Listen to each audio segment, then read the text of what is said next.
Hello everybody and welcome to Wahoos Weekly, your weekly in-depth look at the Pensacola Blue Wahoos, both on the field and off the field. My name is Erik Bremer, I'm the broadcaster for the club, and I'm joined as usual by my broadcast partner, Charlie Hobert. Charlie, how you doing? I'm doing fine, Erik. How about yourself? Doing well. We are off the ground in the 2026 season. The Wahoos began their season at home this past weekend. Now this week, they have their first road trip, taking on the Biloxi Shuckers, AA affiliate of the Milwaukee Brewers. Charlie and I are going to talk a little bit about the Shuckers and the Brewers, and a little bit about our upcoming guest here in the second half of the show. We'll have Kathryn Daniel and Diamond, the official Canine Companions service dog of the Blue Wahoos.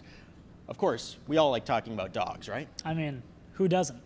Well, it's fun that we've got our first road trip going to Biloxi because once upon a time that was my first job in minor league baseball, broadcasting games for the Biloxi Shuckers, and in a professional setting, you, someone who has ties to Wisconsin, worked for the Milwaukee Brewers organization on the broadcast side. So it's going to be fun to talk about that. I think the thing we have to start off with, though, is the Milwaukee Brewers, the big league level. They're coming off of the most wins in the National League last year. It came up shy of a World Series spot, but another successful year. How do they do that year in and year out? Well, I mean, it's sneaky every season, but it's only sneaky to the people outside of the organization. Every year it feels like the Brewers are picked to finish third, picked to finish fourth, and yet somehow they always end up in the top two of that NL Central. The thing they really focus on, which you'll see with the Biloxi Shuckers, is their international scouting. Those guys go to the Dominican Republic, Venezuela, Puerto Rico, and they find this great young talent. And I don't know, you ask scouts 1,000 times over, like, how do you know?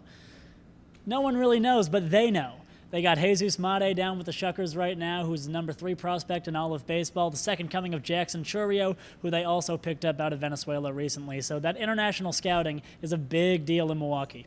You dropped a couple names there, both of whom have been here at Blue Wahoo Stadium. The first is Jesus Mate. He got a taste of AA late last year, and the expectation is not only will he be an everyday player for AA Biloxi this year, but he's going to be an impact player and maybe could find his way rising through the ranks before too long. I mean, I think that's the plan. He got a spring training invite this year, and he wowed. He hit over 300. He showed off his great speed, wonderful defense at shortstop, and he's a switch hitter. Switch hitter doesn't make you a good hitter, but it certainly makes you an asset on the bench. So Jesus Mate, overperforming already at AA. I think they expect to see him in the show not too long from now. A little bit different positionally. Again, Jesus Mate is a shortstop, and Jackson Chourio is an outfielder, and a good one at that.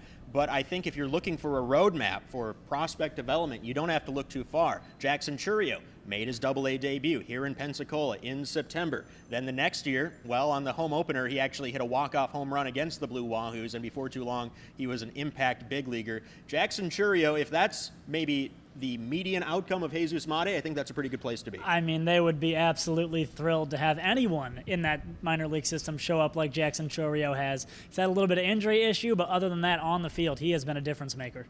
One guy going back a bit to the early days of the Biloxi Shuckers, who celebrated their 10th year last year, Freddie Peralta. He was acquired in a trade, kind of an unheralded minor league trade at the time, but he came up through the system, he came up through Biloxi, and he became one of the best pitchers in the National League. He's now in a different organization, but the guys they've gotten back have also shown early returns. I mean, absolutely. That's kind of the Brewers' MO. Develop young pitching talent, become Cy Young contenders consistently, and then you trade them when their contract is up. It's proven fruitful in the past with Devin Williams bringing over guys like Caleb Durbin, who they ended up flipping, and then you got guys like Corbin Burns, who brought over guys like DL Hall and Joey Ortiz, who have proven to be reliable assets to the Brewers in the big leagues. Now they just trade Freddie Peralta to the New York Mets. They get Brandon Sproat back from the Mets, who had kind of a tough first start, but lots of upside there. And then Jet Williams, the shortstop. Shortstops are a dime a dozen, but when you can get someone who can field and hit, that's something they're really looking forward to, and they think they have that with Williams. Mr. Sproat is a familiar name for those of you watching in the Pensacola area because he is a product of this community.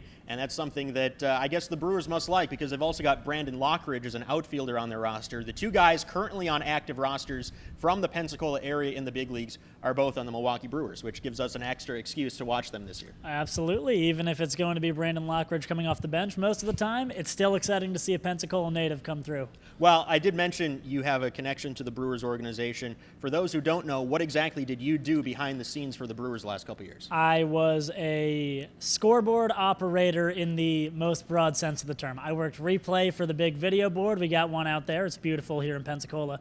And I also worked a little bit of TV replay, and it was super fun. The environment in that organization, top to bottom, is really well run, very loose, but very, get the job done. So it makes sense that a team who gets the job done on the field is able to get the job done off the field as well.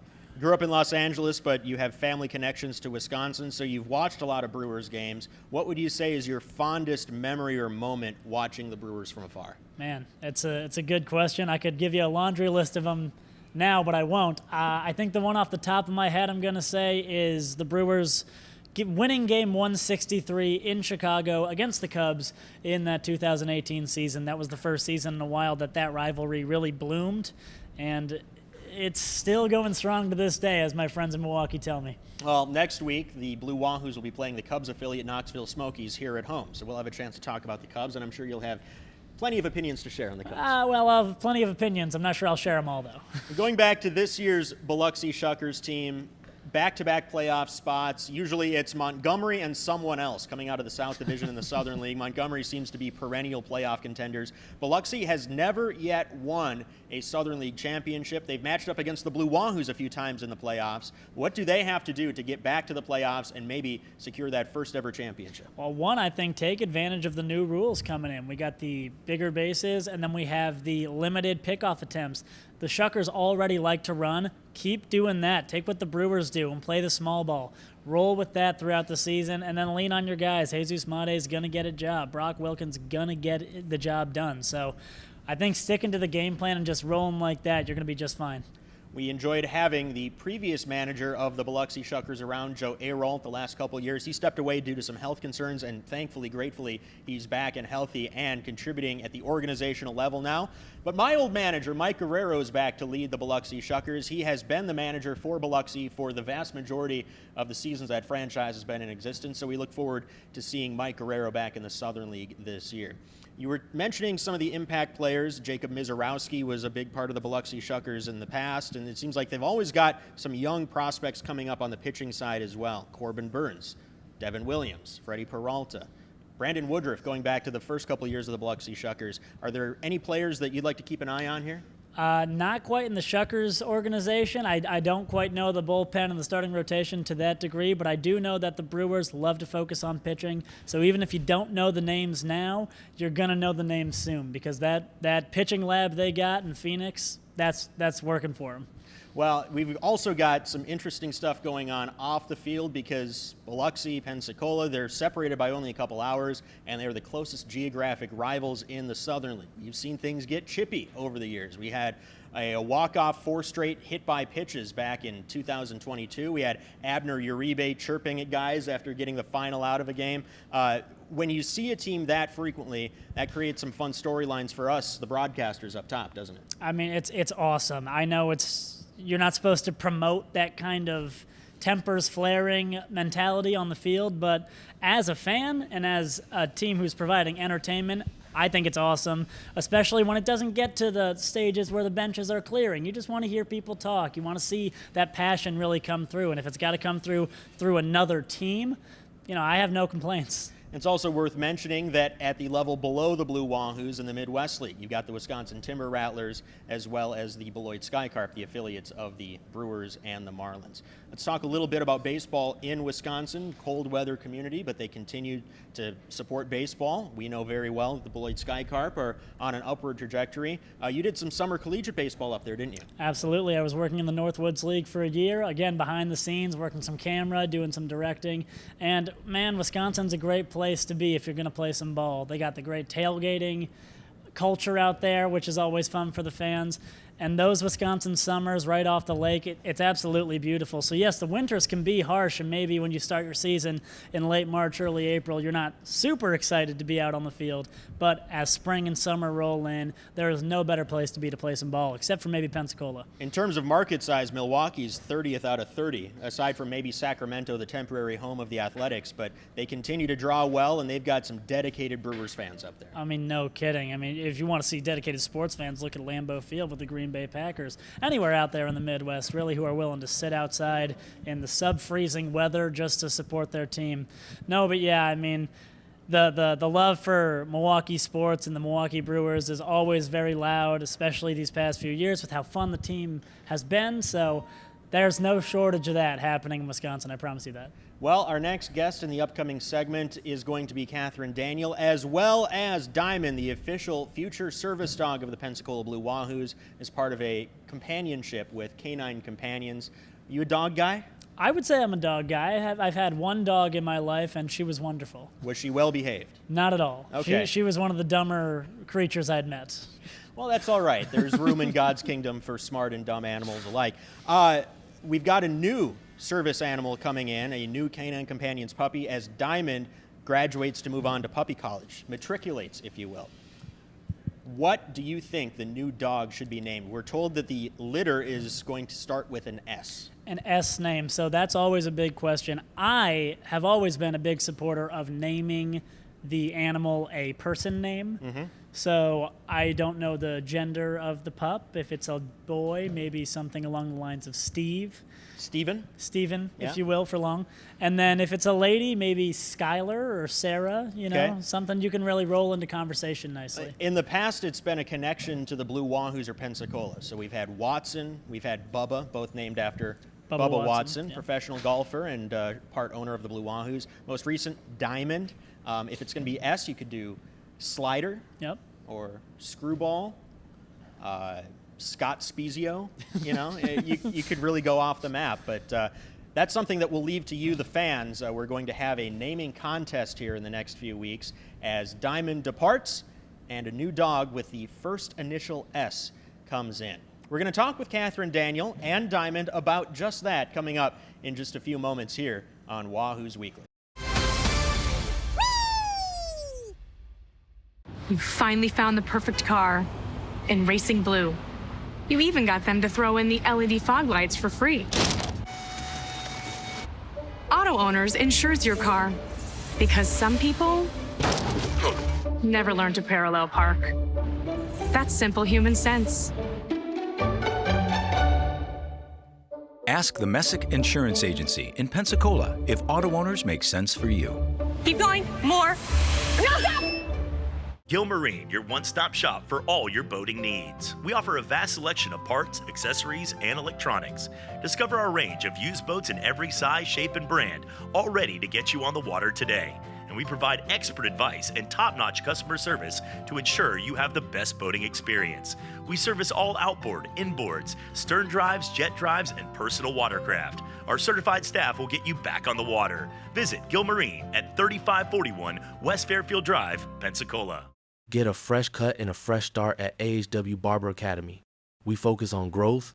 Join us at 3822 North 9th Avenue, Pensacola, for a top-notch $6 haircut while supporting aspiring barbers. Our students learn in a real-world setting, guided by experienced professionals to become licensed barbers. Need a cut or a new career? Visit AHW Barber Academy or call 850-692-9298. Empire Truck Sales, located at 2255 West Detroit Boulevard in Pensacola, is your Freightliner, Western Star, Detroit Diesel, and Cummins dealer for Northwest Florida. Open 7 days a week, Monday through Friday, 6 a.m. to 10 p.m., Saturdays and Sundays, 6 a.m. to 6 p.m., providing sales, service, and parts. Empire Truck Sales is also your Oasis dealer for Freightliner custom chassis RV and motorhome repairs. Running I-10 will get you in.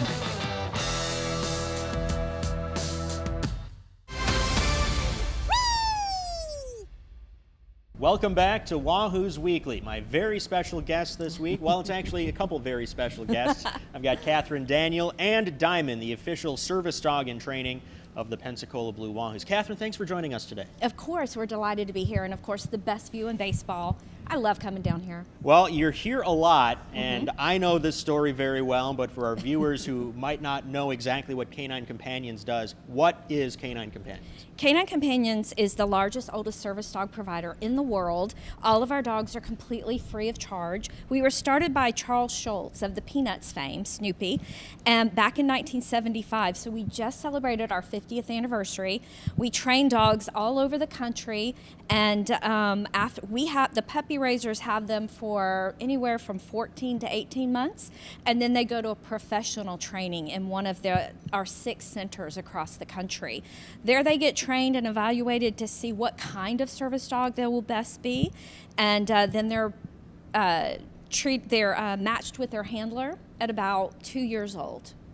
Well, people in Pensacola probably have seen you on television before giving the weather forecasts. And, looks like we've got maybe a low pressure front moving in today, but yeah. I think you can handle it, right? That's right. Anything. How did you get involved with Canine Companions? Well, I was a reporter and meteorologist on staff at WEAR for 23 years. Now I just do part-time freelance stuff. But I used to do animal segments, and I did a story with a lady who had a canine companion. She was a volunteer puppy raiser, and I said, you know, when my kids get older, this is what I want to do. And the kids got older, and I said, the time is right.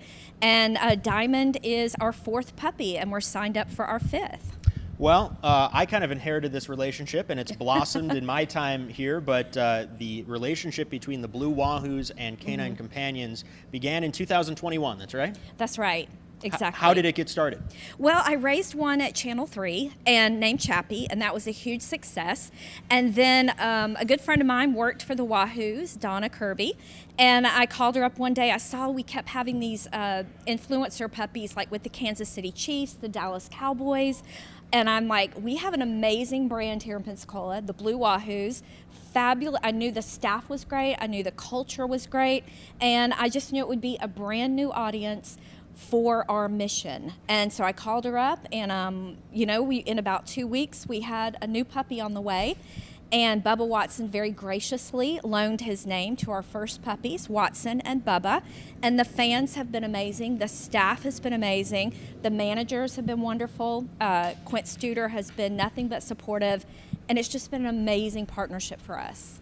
Watson was beloved pretty much from day one on. However, unfortunately, he did not cut the mustard, so to speak, as he matriculated onto puppy college. That just goes to show how high the standards are for these dogs to become service dogs. Only half of our dogs become service dogs. The standards are super high. If they have any kind of medical issue, even if they don't like their nails being clipped, they're out of the program. But they can go on to become therapy dogs or just wonderful pet dogs. So every dog finds their place. Watson came home to us. We all kind of knew he would. He was a little rambunctious, shall we say, and he is a great dog. But he's a great trainer for our dogs. He teaches them how to play, he gives them a little bit of gentle discipline, and he's been a wonderful puppy nanny. Yeah, Watson does get a happy ending because he's still seen here at Blue Wahoo Stadium as the ball dog on Tuesday nights, Dog on Tuesdays. How did you train Watson, who, as we've established, is a bit rambunctious? How did you train him to walk to and from the dugout with baseballs in a saddlebag? Well, he was used to wearing his vest, so he loved that. He didn't mind it, and anywhere he can see a ball, he's going to follow it. So he did have a wonderful bat boy that handled him for years, and you know, he just wanted to be on the field. He wants to run and chase the ball, but you know, we can't do that during a game. So he's loved that. So Watson, 0 for 1, but you know, in baseball, if you're 1 out of 3, you're an all-star, right? So our second Canine Companion service dog was Bubba, and Bubba, again, very beloved here, and Bubba went on to actually be placed. That's right. He became a hearing dog. He trained for 9 months in Orlando at our southeastern campus, and he is now paired with a young lady in Pensacola who goes to the University of West Florida. She's profoundly hard of hearing, and he alerts her to her name, fire alarms, any kind of alarm that she needs to hear, and she feels a lot safer in her dorm, and he goes everywhere with her, and we get to see Bubba still, and so Bubba is out doing the work, and we're so proud of him. So here's Canine Companion service dog in training number 3 down here, Diamond. Diamond joined us about a year and a half ago. Right. And one of the social media darlings on Blue Wahoo's B-Ball, because an interaction with Robbie Snelling, one of our top prospects last year, was just an absolute hit, right? It was big on TikTok, it was big on Instagram. How cool is that to see a national profile for Diamond? It was wonderful, and it is one of the reasons we love to partner with really great brands who have good teams, who know how to market themselves and our mission, and y'all always have just a crackerjack no pun intended, staff. And so to see that go viral was great. And that's one of the reasons we have the influencer puppies, something good and wholesome to go viral. And we're very grateful for that. What's the timeline looking like for Diamond, and where is the next step after Diamond leaves the Blue Wahoos? Diamond will be here for the first month and a half of the season, so he'll be at a lot of home games. We'll get to see the fans and the players and the staff. But then on May 15th, he does go to Orlando to matriculate, and there they will decide what kind of service dog he should be. Should he be with a child with autism, someone in a wheelchair, maybe a vet who has PTSD or TBI. We have 67 disabilities that he could possibly help with, and we just added the blood sugar alert dogs. So now we have 6 modalities that he could help with. So it'll be exciting to see what happens. He'll be there 6 to 9 months, unless he flunks out or change a career is what they rather us call it. And if he does have a change of career, he is going to come home like Watson, and he will be trained as a therapy dog. So you mentioned all those different paths that could be taken. Dogs are smarter than we give them credit for, but last I checked, they can't talk. So how does the dog communicate what type of service dog they might be a best fit for? Well, if they love children, of course, that's a natural path. But the hearing dogs, I didn't know a lot about that before Bubba got selected. But the dogs that are very intense and always busy and looking around, and I kind of worried about that for Bubba because he never settled. But that's exactly what made him a great hearing dog, is he was always looking and searching, and that's what he does for his person. And you mentioned the blood sugar thing. That's a new thing. Dogs have a keen sense of smell, and I assume that's what that comes from? That's right. They can sense when the blood sugar drops in their person, and it must have a very distinct smell. Of course, they smell 40,000 times better than us, and so they're that in tune with their handler. And they spend 2 weeks with their prospective handler at our campus completely for free. We have dorms on campus to make sure it's the right match, because we want it to last for 10, 12 years if possible. You've used the word free a few times, and that's something that I think really needs to be remarked upon. Canine Companions isn't raking in the money. You're not raking in the money. It is certainly a labor of love for everyone involved in this. It is. We are a nonprofit, and we do want to make it as easy for folks to apply. You can go to canine.org, and we have a very extensive frequently asked questions and application process. So we would love to have volunteer puppy raisers and folks to get involved with the mission. And if you need a service dog, go on there and check us out. Let's talk about the upcoming service dog, the new puppy who will be arriving. We have said now that the first initial will be S. That's based on the litter that the dog will come from. That's right. But what's the timeline for that new arrival? We are hoping for June. We turn him in May 15th, and then very soon as possible after that, we hope to get the new puppy. And people say, oh, how can you give them up? Well, they're not ours to start with, legally, of course, but you just have another puppy coming. So that'll help you kind of get over that sadness, because we will miss him, but we have a whole new one to train and things to learn. With every dog, we learn so much and learn what we don't know. I remember this being the case with our previous service dogs in training. Just because they've arrived in town doesn't mean they can be around these crowds quite yet, right? There's a process. There is. They can go down and be on the concrete under the stadium with the players a little bit, but they can't be out with the fans until they're fully vaccinated, just to protect them. But they can do some appearances on the field, of course, on social media. So by late August, we'll be able to meet and greet fans in person. And those fans, that's kind of the main reason why this is beneficial to the dog, right? Because this is a very stimulating environment. Noises, sounds, smells, some surfaces, good, some bad. And that's really good for the dog, because they're going to have to be resilient and be able to respond to those things in an appropriate way if they're going to become a service dog. Right. And the baseball stadium, what makes it so wonderful for everything, the crack of the bat, the crowd roar, the different smells, all the stuff we love about it, is very stimulating for a dog. And if they can handle that, then they'll be able to probably handle any situation their handler out in the real world has.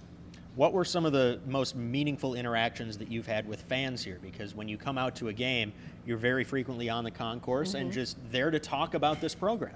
So many people come up and say, oh, we need my child, I need a service dog, but they're $30,000, $40,000, and that just breaks my heart.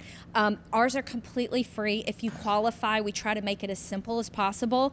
So getting to give folks some hope that there are nonprofits available. And also, we've had people become puppy raisers who are fans. So it has really expanded our mission beyond what I ever dreamt of, and we are super grateful. And the Ice Flyers, the professional hockey team in town, they've also got Bucella, a dog who looks very similar to Diamond. Yes, Bucella is a canine companion, and his person is from Pace. She's very open about, where she lives, and she's at the hockey games, and she is a veteran, and he helps her tremendously. She's been very open about that, and so we're super proud, and hopefully somebody else will see what the dogs can do for them and then get their own dog. That's the whole point. S is the first initial. I don't want to put my thumb on the scale. We're leaving this to the fans, but any suggestions for what the next Canine Companion service dog should be named here at Blue Wahoo Stadium? Well, there's Slugger and there's Southpaw and all kind of things. I'm hoping for Smalls. Smalls from the Sandlot? If it's on the list, Canine Companions will vet the names to make sure that we're allowed to use them. And if they're in service right now for the last 5 years, we can't. But the fans give the best suggestions. They're the ones that suggested Diamond and voted on him. Well, the first one that I had a hand in, the first initial was B, and I suggested Bremer. And for some reason, they didn't like that. I think they already had a Bremer working in Ohio, maybe. There's only room in this town for one Bremer.